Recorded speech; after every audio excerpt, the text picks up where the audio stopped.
Assalamualaikum warahmatullahi wabarakatuh. Kami dari kelompok 3 akan mempresentasikan hasil kami pada mata kuliah pengauditan praktikum modul 7 siklus perolehan dan pembayaran aset tetap. Yang pertama adalah prosedur audit. Yang pertama adalah siapkan schedule utama sehubungan dengan audit aset tetap dikerjakan oleh indeks J. Lalu yang kedua, minta daftar aset tetap atau list of fixed asset yang mencakup tanggal perolehan, nilai perolehan, unit akumulasi penyusutan beserta nilai bukunya, cocokkan dengan saldo atau akun kontrolnya. Itu tidak ada. Lalu selanjutnya, pelajari kebijakan akuntansi mengenai kapitalisasi, nilai perolehan aset tetap, dan perhitungan penyusutan. Apakah di Apakah diterapkan secara konsisten dengan periode sebelumnya? Bila terjadi perubahan metode kebijakan dan tarif penyusutan, pelajari efek kumulatifnya dan apakah nilai metode baru tersebut wajar? Itu dikerjakan oleh indeks J. Lalu yang keempat, periksa transaksi mutasi penambahan dan pengurangan. Apakah telah mendapatkan persetujuan dari pejabat yang berwenang? Misalnya, mutasi penambahan, penambahan yang nilainya material, lalu bila surat bukti dipegang oleh kreditor sebagai jaminan. Itu dikerjakan oleh indeks JJ. Lalu selanjutnya, apabila ada construction in progress, telah di telah biaya yang dibebankan apabila pembangunan aset ini disubkontrakkan ke pihak lain, itu tidak ada. Lalu apabila ada aset tetap yang diperoleh melalui sewa guna usaha atau leasing dibandingkan daftar aset dengan perjanjian sewa guna usaha tersebut, itu juga tidak ada. Lalu apabila ada aset tetap yang diperoleh dari penukaran dengan modal saham perusahaan, teliti kewajaran nilai tukarnya dengan membandingkan dengan harga pasar, serta apakah pembukuannya sudah sesuai dengan prinsip akuntansi yang telah berlaku umum, itu sudah dikerjakan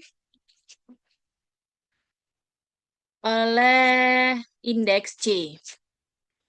Lalu selanjutnya, yang ke-8, bila perusahaan melakukan revaluasi terhadap nilai aset tetap, itu tidak ada. Lalu selanjutnya, lakukan reasonableness test atas perhitungan penyusutan yang telah dilakukan perusahaan, itu juga tidak ada. Lalu apabila beban penyusutan aset tetap yang dibebankan pada beban produksi di bawah kapasitas normal perusahaan, beban tersebut tidak boleh dibebankan sepenuhnya ke dalam beban produksi. Lakukan perhitungan atas kasus seperti ini dilakukan oleh indeks J. Lalu selanjutnya lakukan inventarisasi aset tetap terutama untuk penambahan selama tahun berjalan. Observasi fisik ini sebaiknya dilakukan pada saat perusahaan dalam keadaan tersibuk, di mana hal tersebut dimaksudkan untuk memastikan bahwa tidak ada aset tetap perusahaan yang menganggur atau idle capacity. Itu dikerjakan oleh indeks J. Lalu pertimbangkan apakah pengungkapan diperlukan untuk itu juga tidak ada. Lalu selanjutnya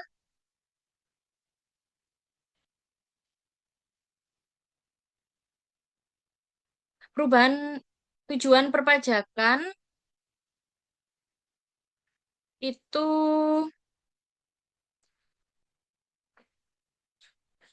juga tidak ada. Lalu catat hal-hal yang perlu diungkapkan dalam surat pernyataan klien atau client representation letter itu dikerjakan oleh indeks J. Lalu selanjutnya ada minta semua daftar hutang disewa itu sudah dikerjakan. Selanjutnya ada lakukan konfirmasi atas kewajiban tersebut mengenai saldo pertanggungan neraca atau laporan posisi keuangan untuk mengetahui tingkat bunga yang terutang permanen, schedule pembayaran, dan syarat-syarat lain itu dikerjakan oleh indeks N1. Lalu selanjutnya minta salinan atau kopi surat perjanjian sewa untuk permanen file. Perhatikan apabila perjanjian tersebut merupakan metode modal atau capital list method atau metode operasional atau operating list method. Itu sudah dikerjakan. Lalu selanjutnya ada periksa bahwa penerima pinjaman telah dibukukan sebagaimana seharusnya. Itu sudah dikerjakan. Lalu selanjutnya vouching setiap pembayaran pokok pinjaman dan bunga yang telah dilakukan. Itu sudah dikerjakan. Lalu selanjutnya akan dijelaskan oleh rekan saya. Nah, selanjutnya saya akan menjelaskan pada halaman 115 yang kita bisa menulis catatan pemeriksaan itu berdasarkan buku hijau yang halaman 162. Nah, di situ tertera yang pertama adalah perusahaan belum melakukan pencatatan PPN atas bangunan yang dibuat sendiri. Nah, itu didapat dari aset yang dibuat sendiri itu beda ya teman-teman dengan aset yang diperoleh pembelian. Nah, untuk DPP dasar dari penggunaan PPN itu asetnya itu 20% dari 1.500.000. 1.500.000. Jadi di situ ditulis 20% dari 1.500.000 itu 300.000, tetapi PPN-nya tetap 10%. Alhasil 300.000 dikali 10% itu 30 juta. Nah, makanya di situ ditulis bangunan dan prasarananya 30 juta, utang PPN-nya 30 juta. Yang nomor dua, ini boleh digeser ke bawah dulu. Yang paling bawah. Nah, kemudian lanjut di perhitungan pertukaran aset tetap. Yang pertama ada harga perolehan truk Nissan. Di situ ditulis ya yang di B, kendaraan bermotor. Perusahaan telah membeli 3 unit truk Colt Mitsubishi itu dengan tukar tambah. Jadi aset yang diperoleh itu kita timbangin dulu. Kalau tukar tambah itu aset yang diperoleh sama dengan aset yang dilepas. Jadi di situ ada harga perolehan truk Nissan-nya 80 juta. Akumulasi penyusutannya sesuai yaitu 16 juta. Nilai bukunya didapat itu dari harga perolehan truk Nissan dan akumulasi penyusutan jadi 64 juta. Lalu nilai pasarnya di situ juga ditulis 59.371.000. Habis itu dikurangin dan jadinya rugi pertukaran aset 4.629.000. Nah, terus kita bikin harga perolehan aset baru dari 300 juta itu ya, yang di awal dikurangi oleh yang dicatat 246.629.000 mendapatkan hasil 59.371.000 untuk kurang catatnya. Nah, kurang catatnya ini sama dengan nilai pasarnya. Ke bawah. Nah, salah catat kendaraan yang diperoleh melalui sewa pembiayaannya itu parenya aset tetap kendaraan bermotor 132 juta 019.000, utang sewa pembiayaan jangka panjangnya ada 27 juta 98.981.981.000, kendaraan bermotornya 160 juta. Next. Di sini lanjut terjadi kesalahan dalam pengakuan harga perolehan aset tetap import. Parinya peralatan kantor 9.890.000 dan beban lainnya 9.890.000. Lalu terjadi kesalahan catat dalam penggunaan aset tetap.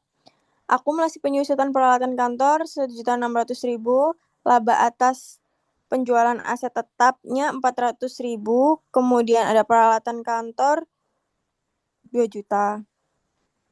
Nah, yang bawahnya perhitungan penjualan aset tetap, harga jualnya 3.500.000, harga perolehan 3 juta. Pada 2016 ada 4 juta, 2017 600.000. Maaf, 2016 400.000, 2017 600.000, 2018 600.000. Jadi jumlah akumulasi penyusutannya ada 1.600.000, nilai bukunya 1.400.000 dan laba atas penjualan aktiva tetapnya 2.100.000. Selanjutnya akan dijelaskan oleh rekan saya. Oke, selanjutnya di sini untuk di bagian bab indeks yang JJ. Jadi di sini kita tinggal masukin aja eh, dari jurnal yang di atas itu ya.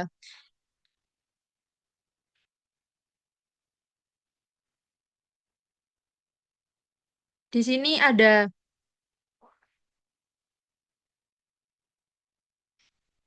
jadi di sini ada harga perolehannya ini bertambah seharga 1.630.000. Lalu untuk mesinnya dan peralatannya bertambah 400 juta, kendaraan bermotor bertambah 300 juta, dan peralatan kantornya bertambah seharga 116.380.000. Lalu ada juga sewa kendaraan bermotor di bagian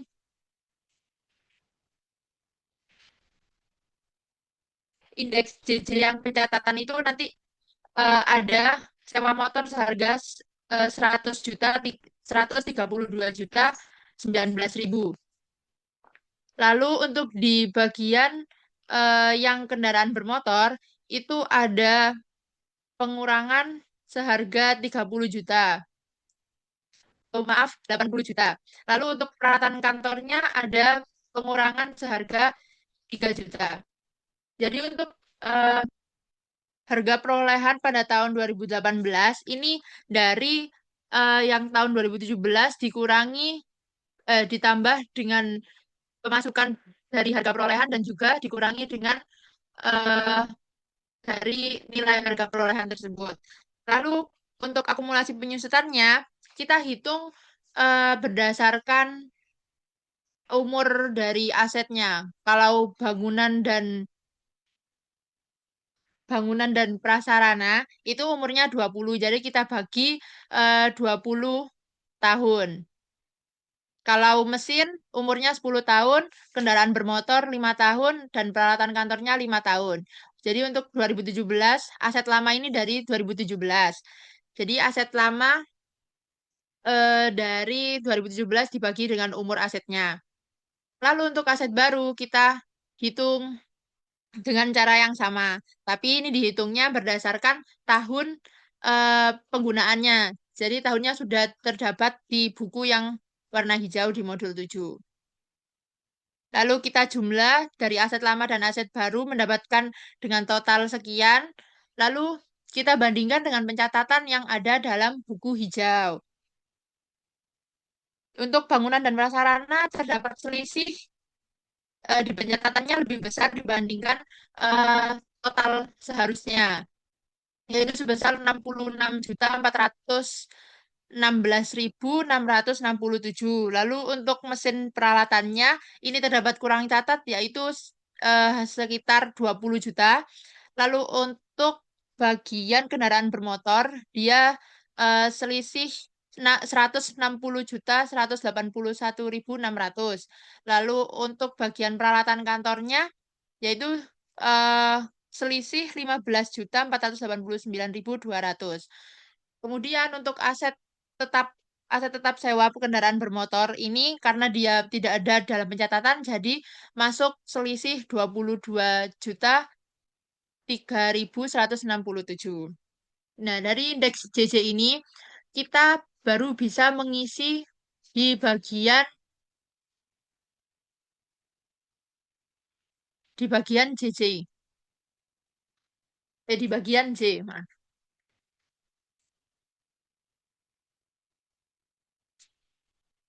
Geser ke J.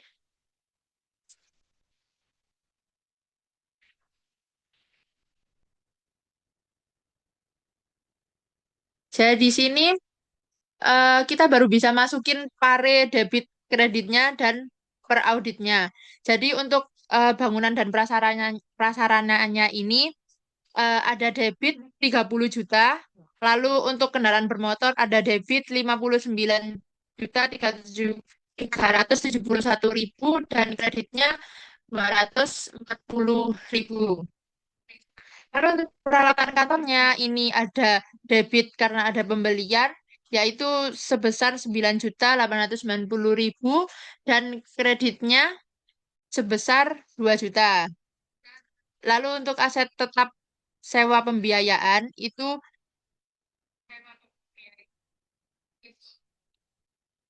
ada seharga 130 2.019.000. Jadi kita bisa menghitung per auditnya dengan cara menambah debit dan kredit dari pare lalu menemukan sejumlah sekian. Untuk akumulasi penyusutannya juga kita tinggal masukkan dari perhitungan yang di bagian JJ, di indeks JJ tadi. Di sini ada debit untuk bangunan dan prasarana sebesar 66 juta 416.667.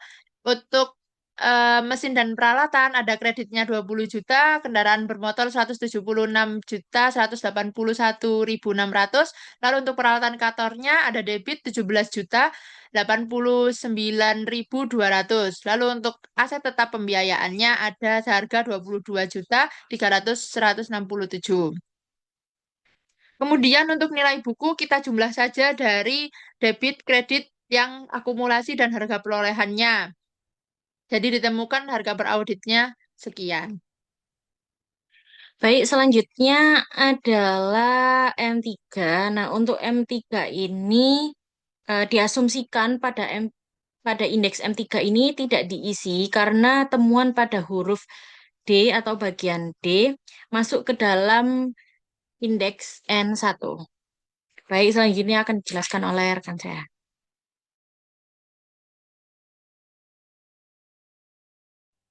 Lalu selanjutnya ada N1.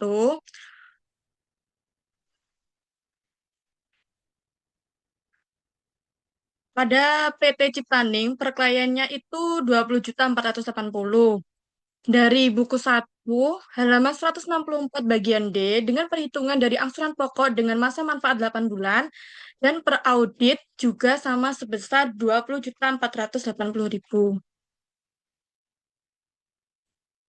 Lalu selanjutnya pada PT Maju, per kliennya itu 82.654 berasal dari total angsuran selama 16 bulan dan sudah termasuk dengan bunganya. Untuk per auditnya sebesar 60 juta, 60, maaf, 64 juta total dari angsuran selama 16 bulan tanpa bunga. Maka untuk selisihnya sebesar 18.654.000. Untuk mengetahui angsuran pokok 64 juta berasal dari buku 1 halaman 163. Maka hasil per auditnya adalah 84 juta 400. Ya, boleh nambah.